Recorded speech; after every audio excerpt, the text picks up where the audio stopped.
When I see him playing, I said, boy, that's God playing. This chapter is like the typical greatness of a JJK chapter. Gege gave us what we wanted with Yuki and even more regarding Kenjaku, but at the same time left us with even more questions, having us wonder what could possibly happen next, adding more layers upon layers to these characters and the overall story. This chapter, even though it's short, it did everything it was really supposed to do. First things first, we got to talk about Yuki Tsukumo because it's the first time we get to see her in action and find out what her curse technique is. First off, I love her Jujutsu tech fit or her sorcerer fit, however you want to call it. The baggy pants, crop top look has a lot of character behind it, as you can get a glimpse of the kind of personality she has, but her curse technique is imbuing virtual mass into herself and the Shikigami she has around her, and it's called Garda, which thank the heavens I actually played Persona 5 because I picked up on that name instantly and what it is. But long story short, Garda is a bird god in both Hinduism and Buddhism, known for its strength and its vigilance. You can also sometimes see it depicted with like wind because of its speed as well. Garda is known for changing its shape and form too, which we can see in this chapter later on. But she can also imbue mass into Garda, and it being virtual mass means one object behaves like it has one mass, but it actually has a different mass in general. Now, I'm not into science and math, I'm not that type of guy, but from my calculations and deductions, I can simplify this to basically, Yuki can punch you and make it feel like you got hit by two semi-trucks going 50 miles an hour without losing any of her basic muscle mass. It's a simple technique to its core, but it's very powerful, and Yuki using it in tandem with Garda makes it a nightmare to deal with. Basically, she is a freaking problem. But now that we got her curse technique down to a simple understanding, Kenjaku summons the Ganesha curse spirit that he used against the US at the White House.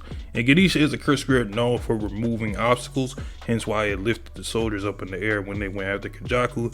Well, as cool as this thing is, Yuki one-shots it by turning Garda into a ball and kicking it into Ganesha, absolutely destroying this special grade curse spirit.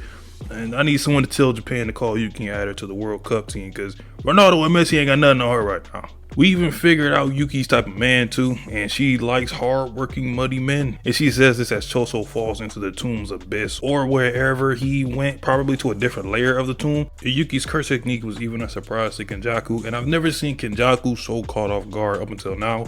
It's one of the few pieces of information Kenjaku couldn't find while doing his searches, but he stayed on his guard because of the special grade title she was given. Plus in chapter 205, we have the first time Kenjaku has been hit, with Yuki delivering this mass imbued right hook that sends Kenjaku flying across the tomb. He got hit so hard he actually broke a hole in the Sunyata barrier circular definition, but I like that Kenjaku still tried to stay one step ahead no matter what. He's thinking to himself that after he got hit, Yuki's speed didn't decrease due to the mass and it has no real effect on the user. She can imbue mass to a concept that can't be contained semantically or pragmatically. Essentially, virtual mass, it ignores logic. That's how her technique operates. He won't use any of the cursed spirits he has left from Shibuya either because they'll just be wiped out. And this statement of Kenjaku says a lot because even on his own, he questions if it is possible to hunt this wild beast. Now, for all the Yuta power scalers and recently the Yuta versus Kenjaku people, Yuki states something that could have people talking again. First off, the technique Kenjaku used to avoid Choso's buckshot was indeed gravity. And if you remember, he was pretty annoyed that he had to use that because he didn't want to reveal anything that they didn't already know. And Yuki is presuming that Kenjaku's third curse technique is the gravity, because she figures out that when Kenjaku uses Uzumaki and absorbs a curse and gains their innate technique, he can only use the technique one time. Hence why after Shibuya he hasn't used Idol Transfiguration and he doesn't collect a ton of them because collecting a numerous amount of curse techniques leads to overloading the brain. That's why Yuta needs Rika whenever he copies a technique because Rika is like an external storage mechanism. So from the looks of it, both Kenjaku and Yuta got buffs but nerfs at the same time. Interesting to say the least. So I'll be looking forward to seeing who makes the Yuta versus Kenjaku thing So now y'all got even more to talk about, so it'll be interesting to see the least. And I love this panel of both Yuki and Kajaku thinking of what each other could do potentially while also being on guard. And Kajaku is thinking that she's a special grade. She might have an extension technique along with high curse energy output as her trump card. Extension technique, for those who don't remember, it's what the name says. It's an extended part of your technique. Nanami had this with his ratio as an extension. His was ratio collapse. And Yuki wants Kenjaku to use his domain expansion because of the after effects of the domain, making it harder for someone to use their curse technique. Now, I thought Kenjaku wouldn't do this, but he actually does use his domain expansion, all enveloping Garb Hadahatsu. I don't know if I said that correctly, but it is what it is. It looks like a tree filled with dead bodies and souls on it. He launches his domain because he believes Yuki can't win a domain battle because she didn't start with it. But instead, Yuki calls for Tengen to do something, and the chapter stops there. And this did kind of feel a little short, but we did have 3 double page spreads, so that's the main reason why. Now, I do think Tengen is going to use some sort of simple domain or barrier technique to counter Kenjaku's domain expansion. Will it work? I'm not fully sure, but you can see Tengen is sweating as she's doing this technique, so she must feel like this is a gamble to pull off. I'm thinking it's gonna backfire though. I just have a feeling Kenjaku is gonna react quickly to this. Whatever it is, plus him having a 3rd curse technique in gravity is insane. I don't think he has a 4th, but I'm not gonna rule it out at this point, knowing how his character is written.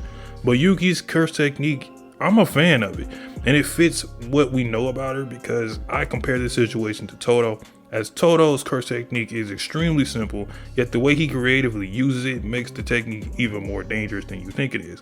And I didn't state it in the beginning because I wanted to leave this for this section of the video, but Yuki Tsukumo's curse technique, as of this translation, is Wrath of the Stars. Really fire name, but the other name for it is called Bonbaye, derived from Bon Maye. And if that's the true name, I'm so happy with that, because if you're a wrestling fan or a combat sports fan in general, you know Bon Maye is known for 2 things. 1, the legendary Muhammad Ali, those chants that rang in the arena as he fought Foreman. And 2, Japanese wrestling legend Shinsuke Nakamura, my guy in New Japan Pro Wrestling, currently in WWE, he would name his finisher the Bonmaye. And Bonmaye means to finish him or kill him. And that name holds so much weight, and it's an epic chant. I love it. Plus, Ali passed the name down to Antonio Inoki, an icon in the pro wrestling sphere as well. He passed away not too long ago, so this could also be a tribute to him. Either way, shout out to Gege for dropping that in there. Before I end the video, I also want to give a shout out to TCB for this chapter, because for those interested, after the chapter, they give extra analysis and deeper explanation and some of the Japanese terms used in the chapter, as well as Yuki Tsukumo's techniques such as the virtual mask and whatnot.